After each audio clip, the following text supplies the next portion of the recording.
Hello dear bankers, नमस्कार। आप सभी दोस्तों का स्वागत है JAIB फ्री MCQ सीरीज में, जिसे लक्ष्य सीरीज के नाम से हम लोग जानते हैं। और आप सभी के लिए हम जुड़ चुके हैं दोस्तों हमारी PPB की क्लास के साथ। सो आज हम लोग मॉड्यूल ए की क्लास नंबर 9 डिस्कस करेंगे, ठीक है। और क्लास नंबर 9 की अगर हम बात करें दोस्तों PPB में, तो आज हम क्लास 8 के बाद जो 9 है वो इंपॉर्टेंट क्लास है और यहां से क्वेश्चन एग्जाम में देखने को मिलते हैं। तो सबसे पहले दोस्तों, मेरा नाम है अरविंद सर और आप हमारे टेलीग्राम के साथ जुड़ सकते हैं JAIB CAIB by Arvind sir, या QR कोड को स्कैन करके भी आप हमारे साथ जुड़ सकते हैं। चलिए, पहला क्वेश्चन आपके लिए ये रहा। NEFT facility established by RBI in 2005 following statement are correct.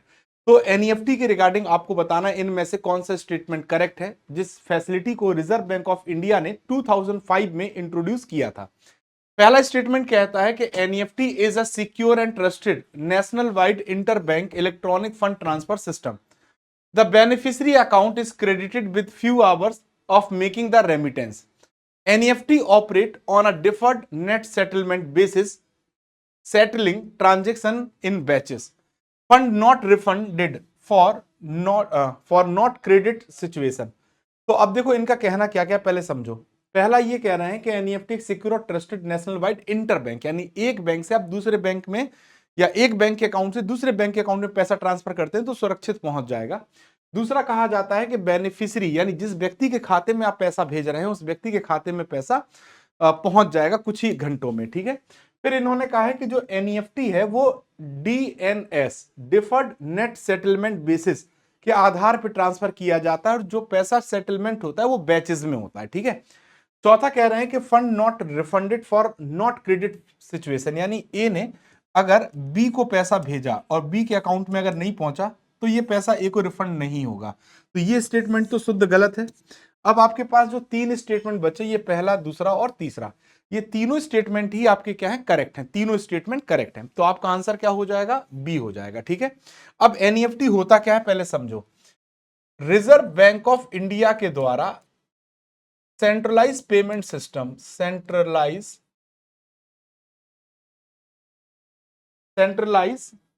Payment system operate किया जाता है, ठीक है। सेंट्रलाइज पेमेंट सिस्टम ऑपरेट किया जाता है। तो RBI के द्वारा जो पेमेंट सिस्टम चलाया जाता है उसे सेंट्रलाइज पेमेंट सिस्टम कहते हैं। क्या कहते हैं, सेंट्रलाइज पेमेंट सिस्टम। और सेंट्रलाइज पेमेंट सिस्टम की अगर हम बात करें तो सेंट्रलाइज पेमेंट सिस्टम में दो चीजें आती हैं, एक NEFT आ जाती है और एक RTGS आ जाता है, ठीक है दोस्तों। तो अब देखो NEFT की जब हम बात करते हैं तो NEFT से जब आप एक अकाउंट से पैसा दूसरे अकाउंट में ट्रांसफर करते हैं तो NEFT में अगर अकाउंट टू अकाउंट ट्रांसफर कर रहे हैं तो ना तो कोई मिनिमम लिमिट है, नो मिनिमम लिमिट, कोई मिनिमम लिमिट नहीं है और ना ही कोई मैक्सिमम लिमिट है, ठीक है। और पैसा जो है वो बैचेस में ट्रांसफर होगा, किसमें, बैचेस में। तो ये जो बैचेस होते हैं ये 30 मिनट्स के बैचेस होते हैं, ठीक। और एक दिन में टोटल आपको कितने बैचेस मिलते हैं, 48 बैचेस। कितने बैचेस मिलते हैं, 48 बैचेस आपको प्रोवाइड किए जाते हैं। और जिस व्यक्ति के अकाउंट में आप ट्रांसफर कर रहे हैं उसका आपको क्या पता होना चाहिए, IFSC पता होना चाहिए। तो आसानी से आप एक खाते से दूसरे खाते में पैसा ट्रांसफर कर देंगे, ठीक। अब अगर हम NEFT national electronic fund transfer की बात करते हैं तो it is a national wide payment system, ये नेशनल वाइड पेमेंट सिस्टम होता है। वहीं लार्ज वैल्यू फंड ट्रांसफर करने के लिए आप क्या यूज कर सकते हैं, RTGS। किसके लिए, large value fund, large value का जो फंड है अगर आप इसको ट्रांसफर करना चाहते हैं तो RTGS करिए, यानी मिनिमम आपको 2 लाख रुपए ट्रांसफर करने पड़ेंगे और मैक्सिमम की कोई लिमिट नहीं है, नो लिमिट, ठीक है दोस्तों, डन है। अब देखिए, अगर मान लीजिए NEFT में कोई व्यक्ति कैश में पैसा लेके आता है, कैश में फंड ट्रांसफर करने के लिए अकाउंट नहीं है, तो उसे कहा जाता है वॉक इन कस्टमर। क्या कहा जाता है, वॉक इन कस्टमर। और वॉक इन कस्टमर कितना पैसा ट्रांसफर कर पाएगा, 50,000 रुपए मैक्सिमम एक बार में, ठीक है दोस्तों, डन है, क्लियर है। चलिए, तो यहां पर आपके ये तीनों स्टेटमेंट सही हैं, बट अगर आपका फंड क्रेडिट नहीं हुआ बेनिफिशियरी को तो वो आपके अकाउंट में रिफंड हो जाएगा, ये गलत है, ठीक है दोस्तों। तो आपका जो आंसर हो जाएगा वो क्या हो जाएगा, पहला, दूसरा, तीसरा आपका करेक्ट है, डन है। So it is RBI operated remittance system established in November 2005, यानी सेंट्रलाइज पेमेंट सिस्टम, ठीक है दोस्तों। इसके बाद क्या लिखा हुआ है, अगर आप ध्यान देखें, NEFT is a secure trusted national wide interbank electronic fund transfer system. Beneficiary account are typically credited within a few hours of initiating the remittance, ठीक है। NEFT operate on a deferred net settlement basis, settling transaction in batches. So transactions are included in the next settlement batches. ठीक है, with a single net credit or debit entry. NEFT allow transfer for any amount and assign a unique Indian financial system code to each participating bank branch. ठीक है दोस्तों, तो इसीलिए हमें IFSC की जरूरत पड़ती है। ठीक है, नाउ अब देखिए क्या है, क्वेश्चन नंबर 2 क्या कहता है, which one of the following statement is true about safe deposit locker. Safe deposit locker के रिगार्डिंग इनमें से कौन सा स्टेटमेंट करेक्ट है? तो पहला कहता है it is a facility extended to the customer to enable them to keep their valuables, documents, etc. in specially designed locker on payment of prescribed rental। तो पहला स्टेटमेंट बिल्कुल क्या है, करेक्ट है, लेकिन हमें बताना क्या है, पहला करेक्ट हो गया। Lockers can be rent to miners, ये स्टेटमेंट रॉन्ग है। लॉकर्स कैन बी ओपन और लॉक्ड ओनली बाय द हायरर्स की अलोन, ये स्टेटमेंट भी गलत है। क्यों? एक हायरर की होती है, हायरर के पास की होती है, और एक मास्टर की बैंक के पास होती है।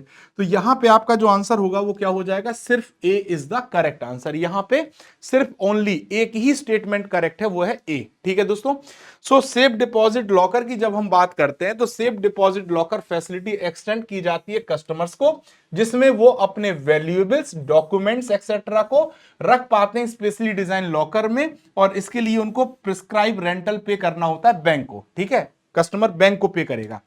Locker have dual control, not a single control, dual control, can operated only by applying two keys, दो कीज चाहिए, one with the hierarchy and the other a master की, ऑपरेबल ऑन ऑल लॉकर्स। ठीक है, at the branch held by the on duty officer in charge of the locker. So locker are rented to individual in single or joint name but not to minors. तो आप jointly भी locker को operate कर सकते हैं single name से, लेकिन आपको मेजॉरिटी यानी मेजर एज से मेजॉरिटी एज को आपको अचीव करना होगा, माइनर्स को लॉकर नहीं दिया जाता। ठीक है दोस्तों, नाउ अब क्वेश्चन नंबर 3, डुप्लीकेट डीडी या bankers cheque can be issued for lost instruments with indemnity and within a stipulated time. What is the time allotted by RBI? So अगर मान लीजिए किसी बैंक ने, अगर किसी बैंक ने किसी कस्टमर को, किसी भी कस्टमर को, किसको दोस्तों, किसी बैंक ने किसी भी कस्टमर को अगर डीडी जारी किया है और ये डीडी इनसे क्या हो जाता है, लॉस्ट हो जाता है, और ये फिर बैंक के पास आते हैं और डुप्लीकेट, किसके लिए, डुप्लीकेट डीडी के लिए अगर ये डिमांड करते हैं, तो बैंक कितने दिनों में इनको डुप्लीकेट डीडी देगा अकॉर्डिंग टू आरबीआई। तो यहां पे पहला ऑप्शन है 15 दिन, दूसरा है 14 दिन, तीसरा है 30 दिन, चौथा है 7 दिन। अब देखिए हमने जो कंसेप्ट पढ़ा उसमें क्या पढ़ा, फोर्टनाइट बेसिस, है ना। अगर बैंक फोर्टनाइटली कस्टमर को नहीं देता है तो बैंक के ऊपर पेनल्टी लगेगी। तो इसका मतलब क्या है, यहां पे 14 दिन के अंदर, 14 दिन के अंदर डुप्लीकेट डीडी बैंक को इशू करना होगा कस्टमर्स के लिए। हाँ, लेकिन जब भी कोई बैंक किसी भी कस्टमर को डुप्लीकेट डीडी या बैंकर्स चेक जारी करेगा तो वो कस्टमर से इंडेमनिटी बॉन्ड ले लेगा। क्या ले लेगा, indemnity bond. So a duplicate DD in lieu to the lost instrument can be issued subject to a payment not already having been made। यानी जो डीडी बैंक ने पहले ओरिजिनल जारी किया था, अगर उससे कोई पेमेंट नहीं हुआ है तो डुप्लीकेट डीडी इशू किया जा सकता है, अगर वो डीडी चोरी हो गया है तो, या खो गया है। Furnishing of indemnity by the purchaser और पे, यानी इसके पहले क्या होगा, हमें कस्टमर से यानी क्या लेना होगा, इंडेमनिटी बॉन्ड। बैंक क्या लेगा, indemnity bond. RBI has advised duplicate is to issued within a fortnight, 14 दिन के अंदर डुप्लीकेट डीडी जारी करना पड़ेगा। For delay beyond this stipulated period, अगर इन 14 दिन के बाद भी बैंक जारी नहीं करता है तो bank have to pay interest at the rate applicable for fixed deposit of corresponding maturity in order to compensate the customer for such delay. तो जैसे मान लो जितने रुपए का डीडी है, जितने अमाउंट का, और जितने दिन 14 दिन के बाद जितनी भी डिले करेगा उतने डेज का इनको क्या देना पड़ेगा, इंटरेस्ट। क्या देना पड़ेगा, इंटरेस्ट देना पड़ेगा, और उस अमाउंट पे उस टाइम का इंटरेस्ट देना होगा एज अ फिक्स डिपॉजिट के अकॉर्डिंग, अगर डिले हो जाता है तो। इन केस अगर क्या हो जाता है, डिले यानी 14 दिन से ज्यादा हो जाता है, तो उस केस में ये इंटरेस्ट पे करना पड़ेगा। Payment of interest for delay would not be applicable in the case of third party holder. ठीक है, थर्ड पार्टी के प्रति जिम्मेदारी नहीं होगी। अब क्वेश्चन नंबर 4 क्या कहता है, देख कितना आसान है। As a safeguard against locker hirer not paying the rent, अगर किसी लॉकर हायर ने मान लो कोई लॉकर को हायर किया और अगर वो रेंट नहीं पे करेगा तो उससे सुरक्षित रहने के लिए बैंक क्या कर सकता है, bank can take term deposit to cover fill in the blanks rent. वो एक ऐसा एफडी लेगा कस्टमर से जो कितने दिन का रेंट कवर करेगा, and charges for breaking open the locker in case of such eventually. तो कितने दिन के रेंट के हिसाब से वो टर्म डिपॉजिट कस्टमर से लेता है, 2 year, 3 year, once in a year और 5 ईयर। तो पहले तो 5 ईयर काट दो, वंस इन अ ईयर काट दो। अब आपके पास दो ऑप्शन बचे, दो ऑप्शन में अब आपको चूज करना है 2 ईयर और 3 ईयर। तो यहां पर जो आपका करेक्ट आंसर होने जा रहा है वो क्या हो जाएगा दोस्तों, वो आपका 3 ईयर हो जाएगा। क्या हो जाएगा, 3 ईयर।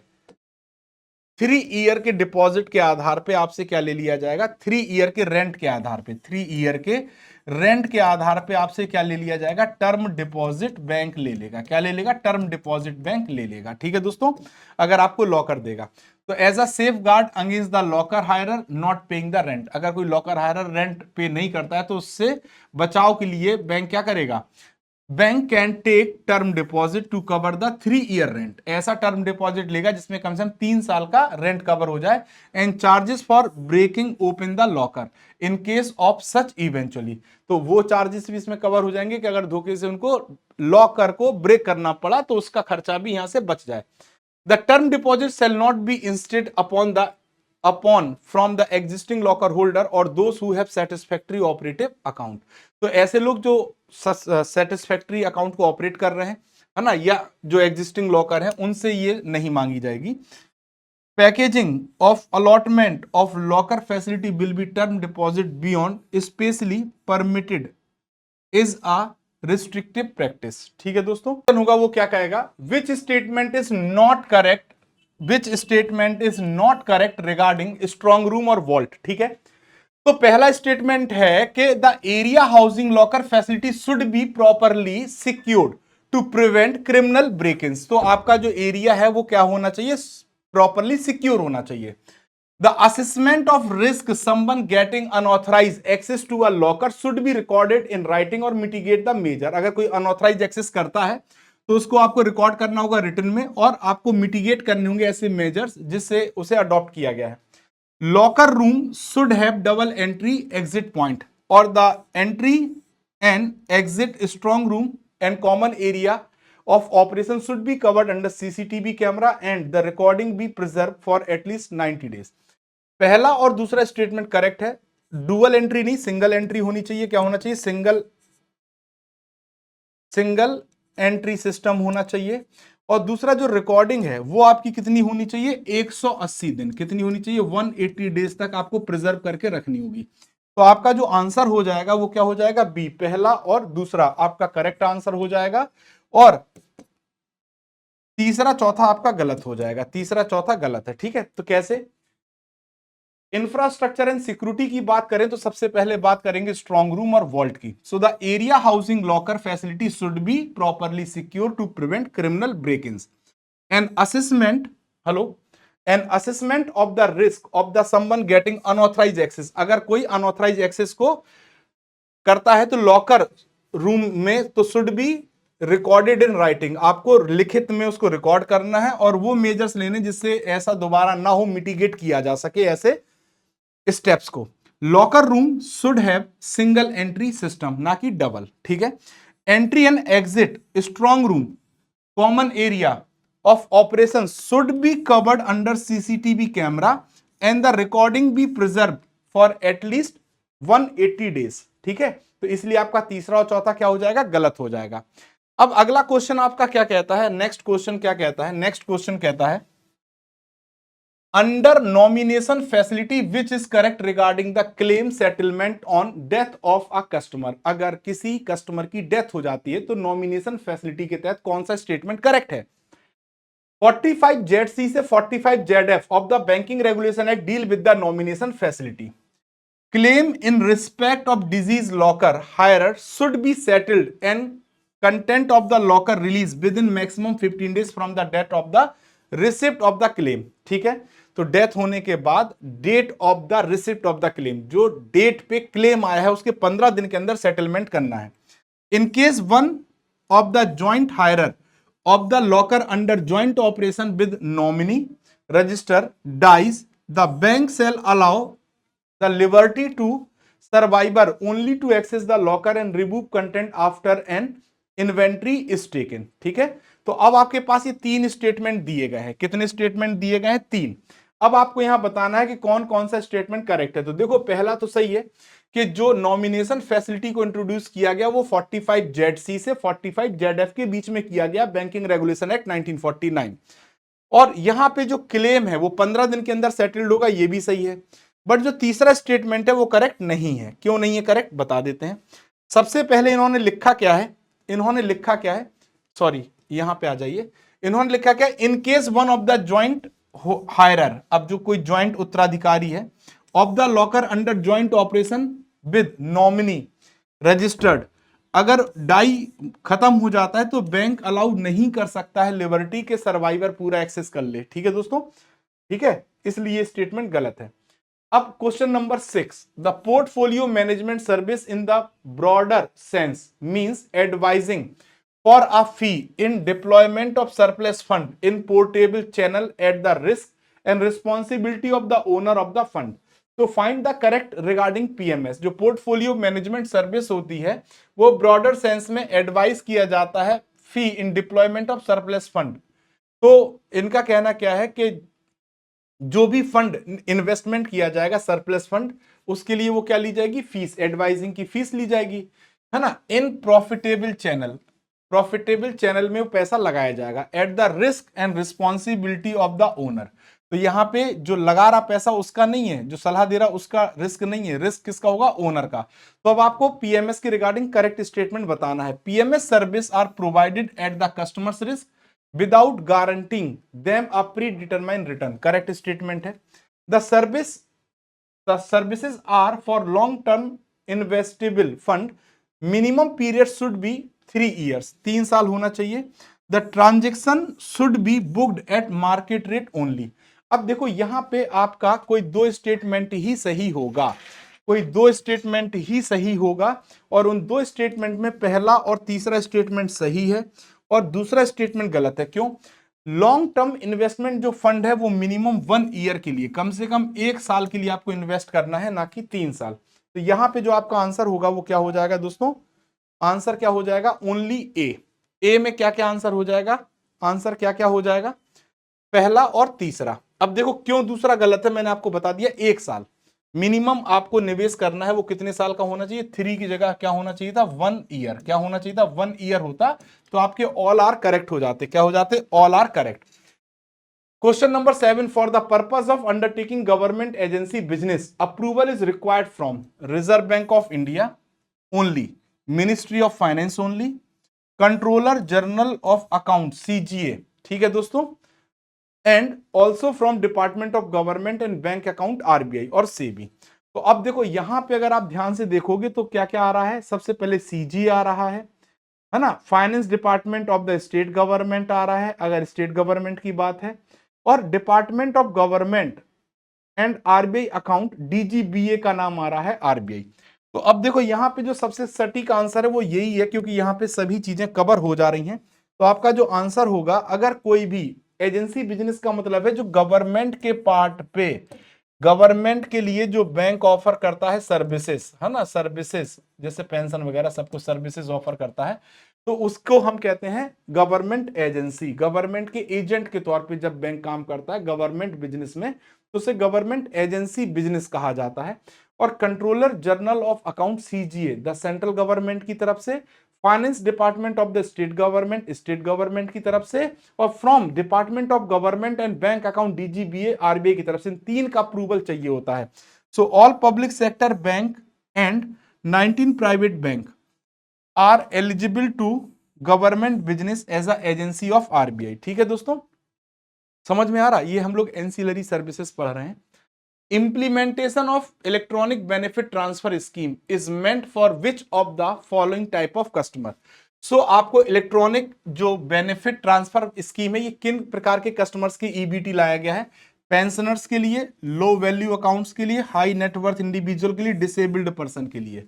अब देखो जब हम डीबीटी की बात करते हैं, एक बार देख लीजिए, डीबीटी की बात करते हैं तो direct benefit transfer, direct benefit जो ट्रांसफर स्कीम है, इसका मतलब क्या है कि जो पैसा सरकार या जो भी सब्सिडी स्कीम वगैरह दे रही है वो डायरेक्ट बेनिफिशियरी के अकाउंट में आए, बेनिफिशियरी के अकाउंट में आए। और जब बेनिफिशियरी के अकाउंट में आ रहा है तो ये कैसा होगा, लो वैल्यू ट्रांजेक्शन, क्योंकि यहां पे तो हम, है ना, जो गरीब हैं, पुअर है, बीपीएल है, उनको इसका लाभ देते हैं। तो हमारा आंसर हो जाएगा बी। क्या हो जाएगा, B is the correct answer. Business facilitator model, eligible entities and scope of activities, non government organisation, self help group, farmers club, cooperatives. क्या लिखा है, वेल फंक्शनिंग पंचायत। तो यहाँ पे ऑल ऑफ द करेक्ट लगा दो। अगर बिजनेस फैसिलिटेटर की बात करें तो इन सभी को बिजनेस फैसिलिटेटर के तौर पे काम करने की अनुमति दी गई है। तो यहाँ पे आपका क्या हो जाएगा, D is the correct answer. इसमें तो कुछ देखना ही नहीं है। तो बिजनेस फैसिलिटेटर मॉडल के तहत एलिजिबल एंटिटीज कौन कौन है, नॉन गवर्नमेंट ऑर्गेनाइजेशन यानी एनजीओ, एसएसजीज यानी self help groups, farmer clubs, cooperatives, community based organisation, IT enable rural outlet of the corporate entities, post office, insurance agent, well functioning panchayat, well है ये। Village knowledge centre, agri clinic, agri business centre, Krishi Vigyan Kendra and Khadi और village industries, industry board, KBIP. तो देखो एक बात यहां पे समझने वाली है, बिजनेस फैसिलिटेटर्स और बिजनेस करस्पॉन्डेंट्स में अंतर क्या है। ये सभी सर्विसेज प्रोवाइड करेंगे, ट्रांजैक्शन नहीं कर सकते, ठीक है। बट बिजनेस करस्पॉन्डेंट ट्रांजैक्शंस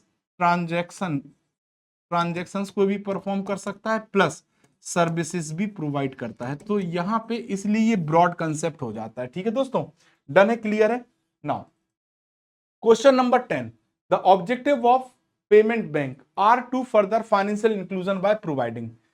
जो पेमेंट बैंक को इंट्रोड्यूस किया गया उसका ऑब्जेक्टिव क्या है फाइनेंशियल इंक्लूजन के तहत, small saving account, payment remittance service to migrant labour workforce, low income household, small business और unorganised sector entities and other users, accepting demand deposit up to ₹1,00,000 पर कस्टमर। ये बढ़ा के 2 लाख कर दिया गया है। They need have to have at least 50% physical access point including business correspondent in the rural centre. अब देखो यहां पे बिल्कुल इजी क्वेश्चन है कि इसमें पूछा क्या गया है कि कौन सा सही है। तो देखो स्मॉल अकाउंट और पेमेंट रेमिटेंस सर्विस ऑफर करेगा, उन लोगों को ऑफर करेगा जो माइग्रेंट वर्कर हैं, लो इनकम हाउस होल्ड है, बिजनेस है, ये सब कुछ है। बट एक्सेप्ट जो डिपॉजिट करेगा, पहले 1,00,000 रुपए तक का एक्सेप्ट करता था, बट आरबीआई ने इसको बढ़ा के 2,00,000 रुपए तक की लिमिट कर दी है, पहला तो ये गलत हो गया। और यहां पे 50% ये भी गलत है। तो पहला दूसरा स्टेटमेंट यहां पे क्या है, सही है, और आपका तीसरा चौथा स्टेटमेंट रॉन्ग है, ठीक है दोस्तों। तो यहां पे कितना होना चाहिए, एटलीस्ट 25% फिजिकल एक्सेस होना चाहिए रूरल एरियाज में या सेमी अर्बन एरियाज में, ठीक है दोस्तों। और डिपॉजिट की जो लिमिट है वो कितनी है दोस्तों, 2,00,000 रुपए पर कस्टमर है, ठीक। बकाया सब कुछ आपका सही है, ठीक। तो यहां पे हमारी ये जो क्लास है वो कंप्लीट हो जाती है। और आपको हमारी क्लास की पीडीएफ कहां से मिलेंगी, आपको हमारी पीडब्ल्यू ऐप पे जाना है, वहां पे सीएसीएस बैंकिंग फाइनेंस को आपको सर्च करना है गोल में, और फिर जेएआईबी सीआईबी पे जब आप क्लिक करोगे तो आपको वहां पे हमारा एक बैच दिखेगा। और वो बैच कौन सा होगा, फ्री बैच, यानी जेएआईबी एमसीक्यू में 2026 फ्री बैच आपको दिखेगा। इस बैच में इनरोलमेंट कर लीजिए, इस बैच में क्या कर लीजिए, इनरोलमेंट कर लीजिए, और आपको यहां पर हमारे नोट्स मिलते चले जाएंगे। अगर आप सिस्टमेटिक तरीके से आप अपनी कंप्लीट प्रिपरेशन करना चाहते हैं तो जेएआईबी महापैक के साथ जुड़कर आप तैयारी कर सकते हैं। 6 मंथ महापैक, 12 मंथ महापैक, 24 मंथ महापैक आपके लिए अवेलेबल है। हमारा फाउंडेशन 2.0 बैच भी अवेलेबल है, रेगुलर बैच और प्रो प्लान, ठीक है। साथ ही साथ अगर हम बात करें तो जेआईबी एमसीक्यू बैच आपके लिए पेड में भी चल रहा है। मई 2026 के लिए रेगुलर प्लान आप 1999 और प्रो प्लान 2999 में सब्सक्राइब कर सकते हैं। और यदि आपने महापैक सब्सक्राइब किया है तो ये बैच वहां पे भी इंक्लूड मिलेंगे। साथ ही साथ आरबीआई ग्रेड बी की तैयारी करने वालों के लिए समर्थ 2.0 बैच अवेलेबल है। फेज 1 फेज 2 की तैयारी आप यहां से कर सकते हैं और लीस्ट प्राइस में इस बैच को सब्सक्राइब भी कर सकते हैं। हमारी पीडब्ल्यू की, जेएआईबी की ऑल 4 बुक्स, जिसे हम bankers as set of 4 books कहते हैं, आप लीस्ट प्राइस में सब्सक्राइब कर सकते हैं पीडब्ल्यू स्टोर से, फ्लिपकार्ट से, अमेजोन से। बहुत बढ़िया किताब है, एक बार आप पढ़ेंगे तो आपको समझ में आएगा कि यहाँ पे संपूर्ण थ्योरी रखी गई है, हिंट एंड सॉल्यूशंस भी हैं, क्वेश्चन और case study based question with solution भी हैं, और mind map with quick revision भी अवेलेबल है। तो ये थी दोस्तों आज की क्लास। आई होप आप क्लास को समझ में आई होगी। Thank you very much. Thank you friends.